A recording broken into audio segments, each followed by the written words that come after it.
For years, the faint little knock on our front door had been nothing more than a harmless family habit. 3. Light taps we used when someone forgot their keys. A playful signal I'd invented when my daughter was 6 and obsessed with detective shows. It was cute, it was innocent, and eventually, we barely paid attention to it. But everything changed the night that simple knock became the only warning that something was terribly wrong. It happened on a rainy evening when the house felt unusually quiet, the kind of silence that makes your skin crawl. My daughter was supposed to be upstairs doing homework, and I was in the kitchen when I heard it. 3 slow, uncertain knocks, not playful, not familiar, not hers. My stomach tightened immediately because she always followed the knock with a giggle or a shout. This time there was nothing. I went to the hallway, called her name, and heard no answer. The second I stepped closer to the door, I felt it movement inside the house. Not outside, someone was already in the entryway. A shape shifted in the dim light, and a voice I didn't recognize whispered my daughter's name like it belonged to him. My blood froze. I backed away and reached for my phone. But before I could dial, he stepped forward, a stranger with calm eyes that made everything worse. He told me not to scream, that it would make things difficult, and that all he wanted was the girl. I don't remember deciding to fight. I just moved. I grabbed the nearest thing, an umbrella stand, and swung as hard as I could.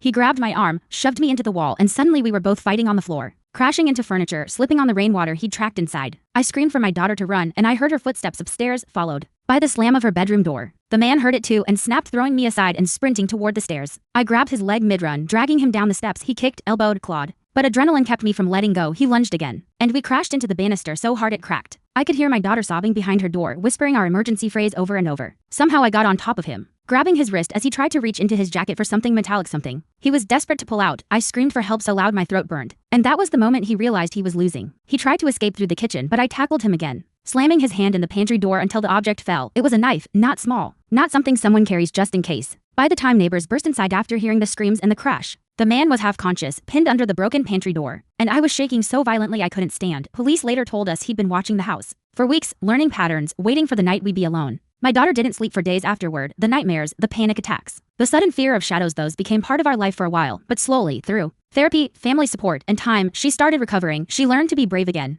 And today, that innocent knock, the one that used to be a game, is officially our emergency signal. Every friend, every neighbor, every cousin knows it now, and sometimes late at night, my daughter taps it softly on her bedroom door just to remind me that she's safe and that we survived because we listened to the knock. That didn't feel right.